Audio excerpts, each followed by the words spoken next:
Hello and welcome to Newsroom series on Channels Television. I'm Anne Nwawadu.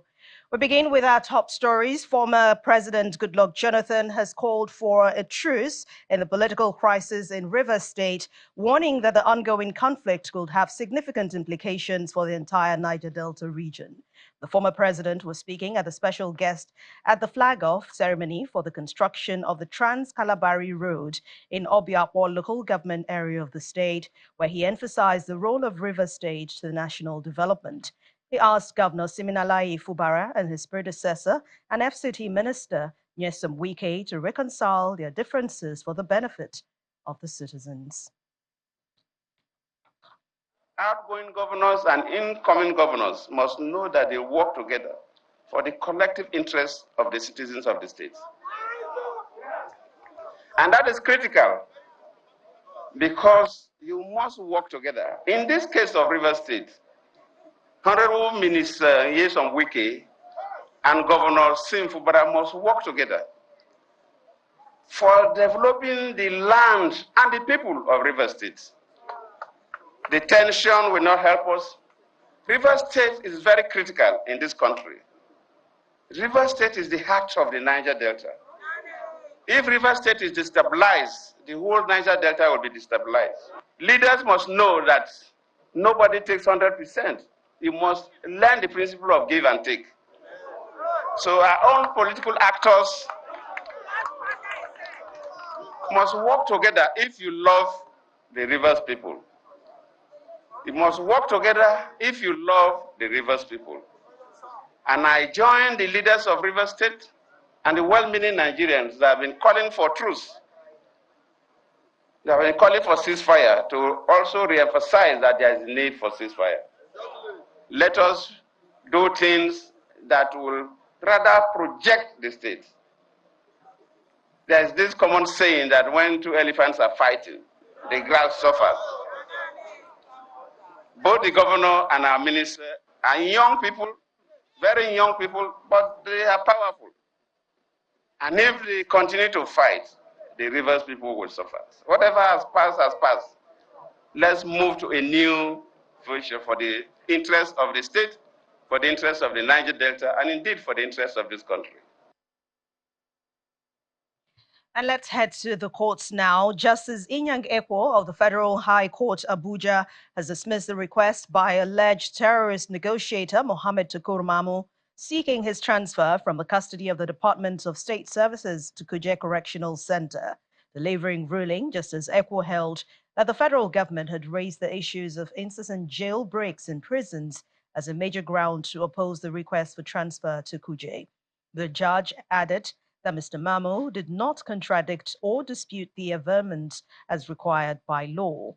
According to the judge, since the averments were not challenged by Mamu, they are deemed to be true facts, and facts admitted need no further proof. The judge subsequently ordered Mamu to remain in DSS custody through his trial and the criminal charges against him. Justice Ekwo, however, affirmed his earlier order that he shall be allowed to access his personal physician for medical treatment with the supervision of the DSS. Mr. Mamu, through his lawyer, had on April the 29th alleged that the order of the court, which it made on December the 19th, 2023, that he be allowed to access his personal physician for medical treatment was not complied with by the DSS. Hybrid forces of Sector 1 Northeast Joint Task Force Operations Hadinke has rescued 387 family members of Boko Haram terrorists comprising men, women, and children in the Sambisa forest. Led by Brigadier General Diwa, the troops also recovered several vehicles and equipment initially seized by the terrorists from the Nigerian army in the peak of the insurgency.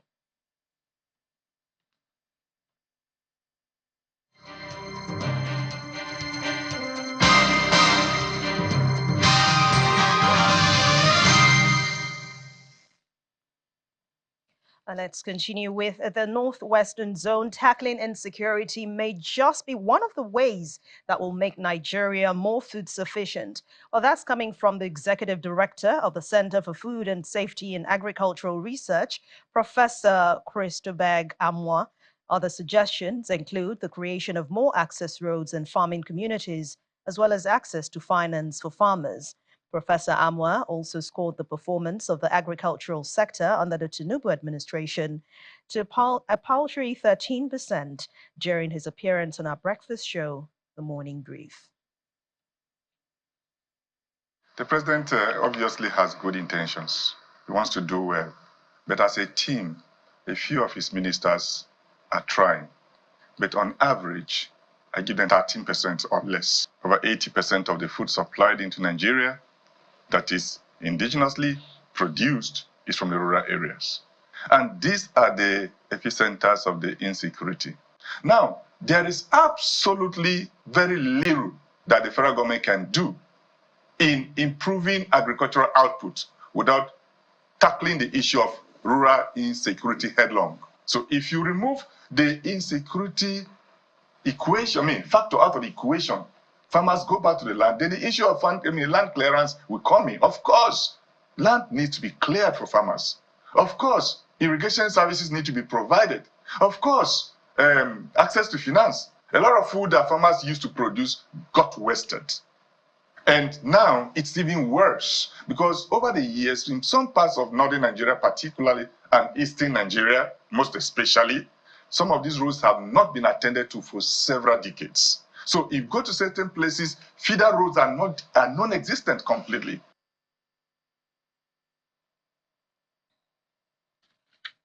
As part of measures aimed at connecting the city center with other major roads around Ibadan, the Oyo state capital, the state government has reconstructed the Olodo Bridge, washed away by torrential downpour just last year. As earlier promised by the Oyo state government, the reconstructed half of Olodo Bridge has now been opened for vehicular movement to enhance the seamless movement of people on that route. The Oyo State Governor, Seyi Makinde, who was represented by the Commissioner for Public Works, Infrastructure and Transport, Professor Dahoud Shangodoyi, opened the completed right side of the bridge, which serves as a link to Osun State for public use.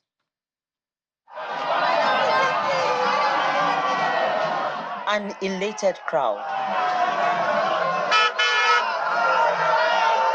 Residents of Olodo and environs and commuters flying Ibadan to Iwo in Osun State can now heave a sigh of relief as the bridge, which collapsed 11 months ago, has now been reconstructed and expanded. This Olodo Bridge, now reconstructed, was washed away by heavy rainfall in June last year, leaving thousands who used the bridge stranded, resulting in the use of alternative routes that have been largely uncomfortable. Declaring the bridge open for vehicular movement, the Commissioner for Public Works, Infrastructure and Transport, Professor Shogodoyin, says the completion of the first half of the bridge is a further demonstration of Governor Makinde's commitment to the delivery of dividends of democracy to the people of the state, regardless of political inclination, religious affiliation, or socio-economic status. The 35.6-kilometer Iwo Road, Olodo Bank, Eleshingodogbo, Odoba to Oyo-Osun state boundary is a federal road, but its construction is being funded by the Oyo state government. The pavement at the approaches of the bridge is made up of 200 mm thick laterite subbase, 200 mm thick stone base, 50 mm asphaltic binder course, and 40 mm asphaltic concrete running course. The surface is completed with the road lane marking. The successful completion of the first half of the bridge will enhance seamless movement of people, vehicles, goods, and services, and also serves as link connecting Osun State. The Makinde administration considers it a necessity to concentrate energy on projects with potentials for the expansion of the economy of the state and to engineer a modern Oyo state. To God be the glory for the gift of large-hearted and forward-looking governor, Excellency Engineer Oluseyi Makinde, FNSC, for the immediate award of a 220-span bridge across the Egberi River to relieve the existing 3x3 bus cover. Some of the residents spoke about their ordeal since last year and what value the newly constructed bridge adds to their lives. Anytime we are coming back from our workplace, we'll be praying that rain should not fall, because if rain falls like this, it's another problem. I appreciate our governor for a job well done. I went in business a lot, really a lot. But now I'm so glad that now cars can be moving freely. Now the trekking will even reduce. As construction work continues on the other half of the bridge, residents and motorists express great relief on the opening of the first section of the bridge for pedestrians and vehicular movement, and ask that work is expedited on the other half for seamless human and vehicular traffic around the area. Bukola Oriowo, Channels Television News. And right here in Lagos State, the government has launched sensitization tools for voluntary compliance with physical planning permit laws and obtaining planning permits. The State Commissioner for Physical Planning and Urban Development, Mr. Lumide Olukiyinka, who unveiled the sensitization tool, says the initiative is to increase public awareness about physical planning issues and approval to prevent individuals from falling victim of fraudsters producing fake building permit documents. New structures spring up in Lagos State every day. Monitoring various regulatory agencies shows some buildings under construction check all the boxes, but not everyone goes by the books, as other property owners fail to secure the necessary building permit and face the consequences of demolition by the state government. We will start from there. The Lagos State Physical Planning Permit Authority is at GRA Ikeja to unveil tools that will educate residents on all the steps to get the necessary building approvals. LASPA has also designed a car stickers, where at the back of a car or in front of a car, you can place a sticker telling us spontaneously what planning permit is all about. Why you need to, for the information of the public, we have seen where developers have actually processed fake planning permits. Fake planning permits. There are a lot of buildings there that we have been able to apprehend with fake planning permits. So we are using this opportunity to tell people to be aware. When you have commissioned a third party to help you process planning permits, please be very careful. Don't patronize touts. Our offices, we have 50 offices all over the states. These tools will be used to educate residents across all local government areas to ensure compliance with the building regulations. Want to prepare yourself for anything in life, you need to plan. And that is why fiscal planning is very important. Nobody again will claim that he or she was not informed. Or I do not know how to get the permit. My own counsel to all of the people who are involved in this is that they should make sure that it reaches far and wide, so that the whole world will know that we have done everything that we need to do in terms of sensitizing our people how to build right. The importance of knowledge, as we all know, cannot be underestimated, and ignorance of the law is no excuse. It's a legal principle that states that people cannot avoid liability for breaking the law, claiming that they were unaware of it. So I must commend LASPA for taking these strides to make sure that the information is disseminated widely. A representative of real estate business owners appealed to the government for an extension of the 90-day window for property owners without permits to obtain them. Thank God for the 90 days that the governor has magnanimously given. If we want to appeal, we also appeal for additional 90 days. You know why? Because number one, so that we can have enough time to do the same. So that we can, by the end, let's say by the end of the year, the government should give us towards the end of the year, come and regularize all your papers. So that we stand on a fresh note in January 2025. The State Commissioner for Physical Planning and Urban Development responds to some of these requests, as he gives assurances that buildings with approvals will get stickers. From this exercise, we are going to get down to the nooks and corners of every community and societies in this state. And we are going to come out with, remember during population census, there is a sticker on every house all over Nigeria. All over Nigeria. We're going to have the same thing on all approved buildings. There's going to be a design sticker with a QR code on all approved buildings in the whole of Lagos State. And those of us with a smartphone, and our tenants, once you get to a place, from that sticker, you'll be able to judge that, okay, this building has an approval. And you take the QR code, you get the details. And regarding time extension, my chairman, sir, if you can write to me or to the governor, chairman, sir, all people concerned, seeking for extension of time on this amnesty, I'm very sure it's something that the governor will look into. Different media being deployed by LASPA to ensure residents receive the message that puts everyone on the same page as the Lagos State government with regards to its building safety laws. Welcome back. You're still watching Newsroom series on Channels Television. We turn our attention to education now. The Akure zone of the Academic Staff Union of Universities, ASUU, has condemned the non-sensitive attitude of the federal government in honoring the agreement aimed at improving the welfare of academic staff. Addressing journalists at the Federal University of Technology, Akure in Ondo State, the coordinator of ASUU, Dr. Adiola Egbetokun, called on both the federal and state governments to rise to their responsibilities of adequate funding in order to arrest the ruts of the infrastructure in the nation's public universities. According to Mr. Egbetokun, the refusal of the federal government to honor the 2009 agreement with ASUU, calling on President Tinubu to immediately set in motion the process leading to the review and signing of the Nimi Briggs-led negotiated draft agreement.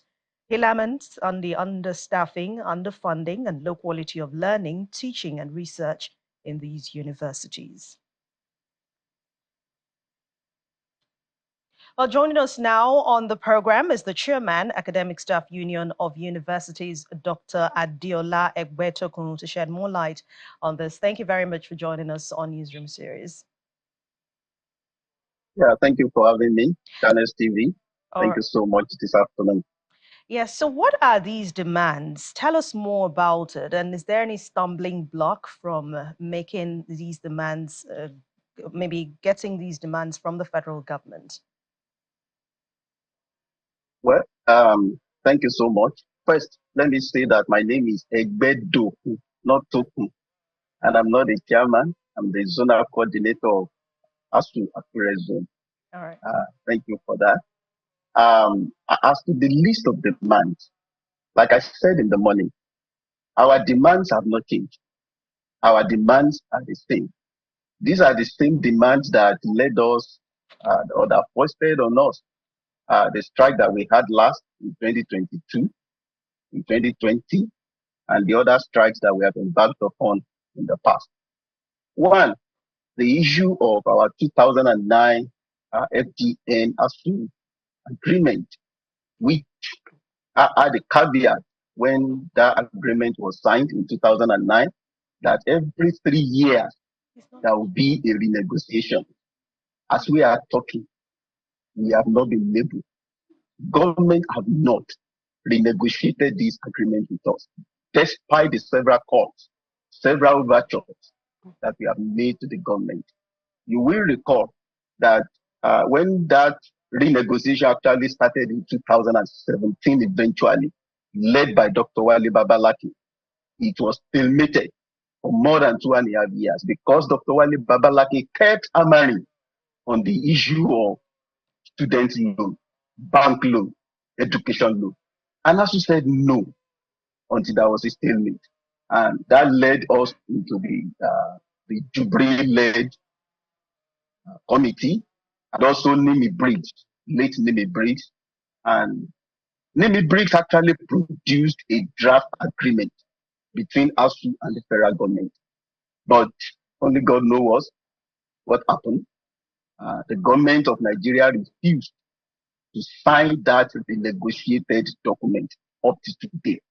We are asking the government led by Ahmed Bola Tinubu to set in motion a machinery that will ensure that that renegotiated document reached with Nimi Briggs is signed into law. Two, we also have this issue that we received with mixed feelings last week, Friday or Thursday, when the government of Nigeria actually reconstituted the governing councils of our universities. We received it with mixed feelings because of two reasons. One, must we shout before the government will do what is needful? And again, secondly, well, we are thankful to them because we now know that our universities will begin to run the way they are expected to run according to the law that establishes them. So we are glad that they have been reconstituted. We hope that by the date they will be what did they say they will do for them? Do something like a retreat for them. We hope that they will come very soon and that these governing councils will commence their work immediately. We are also taken aback by the way government is treating the issue of our exemption from IPPIS. January 11, 2024, there was a stakeholders meeting in NUC where it was resolved that all tertiary institutions, including universities, will be exempted from IPPIS because everybody had seen that IPPIS is a clog in the wheel of progress of the university system. Ever since IPPIS began, I can confidently tell you that no university can boast of optimal performance because there are scarce funds. Lecturers are retiring without replacement. Lecturers are relocating without replacement. That is a negative for the university system. All of these issues put together are the reasons why ASUU has decided once again to come in the open and tell the entire Nigeria that again the government of Nigeria started. All right, but you talked about the new governing board. I mean, will these new appointments for over 100 universities in any way soften the stance of the demands of ASUU? What will it do to your organization? That is just one of the issues that we have raised with the government. Recall that there are so many functions in the university that cannot be performed without the governing council. For instance, the vice chancellor has a limit to which, in terms of fund approval, that it can do, and that is hampering the functioning of the university. Also, when it comes to some promotion exercises in the university system, the law in some universities will require the such appointment or promotion to be approved by the council, meaning that councils that have been dissolved for over 1 year and they have not been reconstituted, we have tied down the destinies of certain individuals in the universities. Rather than for them to be able to move to the next level, they have been stagnated for more than a year. So for us, that is just one step in a very right direction. The other issues are still there, and they are germane. The issue of our hand allowance that have not been paid, the issue of IPPIS that we have not been exempted from, the issue of proliferation of universities, they are all there, and they are issues that you can't isolate any one of them. Okay. They are all together. All right. And we have Thank been you very talking about much. all these issues The for quite coordinator, some years. Akure Zonal Coordinator of Academic Staff Union of Universities, ASUU, Dr. Adiola Egbedokun. Thank you for your time, and I hope that all your demands are met. Thanks a lot. Thank you so much for having me. In Ogun State, the government has commenced the demolition of shanties and other structures around schools across the state to ensure adequate security and a conducive teaching and learning environment for the students. The Senior Special Assistant to Governor Dapo Abiodun and Chairman, Special Task Force on Environmental Matters, Farouk Akintunde, warned the head of schools who allegedly allocated unauthorized spaces to traders to desist from this act or face the full wrath of the law. Traders, shop owners in last-minute rush to salvage their wares and containers from the waiting jaws of the bulldozer in a demolition exercise enforced by men of the Ogun State Ministry of Environment. They seem to be caught off guard by the demolition as shanties and other illegal structures around fences of public schools are cleared away. Some of the affected traders say they were not duly informed about this development. I don't know what happened exactly, but they just called me on phone that they are scattering our shop. They said that we should pack our things. The government said we should pack our things. Yeah, everybody knows that demolition will take place, but they didn't give these people prior notice. Those that are in front of the Reverend Kuti Grammar School, they've already know and they've prepared for it that they can come any moment. But all these people here, they are not aware. This claim is, however, countered by the state government, which says there have been continuous reminders over the last 6 months for them to vacate the illegal structures they presently occupy. Some 6 months ago, when our officials from the ministries issue out abatement notice to all the occupants of these shanties around public institutions, and the actions commence after the expiration of the vacation notices. In fact, in most of the cases, we give them 2, 3 weeks, 4 weeks, 1 month maximum. But this case, we are giving them up to 6 months. And that is why we have commenced that exercise. He adds that this will bring sanity to the environment as well as create a secure and conducive environment for teaching and learning process in schools across the state. The main objective of the government embarking on this exercise, one, is to ensure that students were not distracted from learning. We have occasions whereby students, because of these tradings up and down, the students will be distracted at the classroom, and that is not too good for their learning process. And in line with the Safer School initiative of this present administration, we need to protect our students. All these shanties are places, are hideouts for criminals.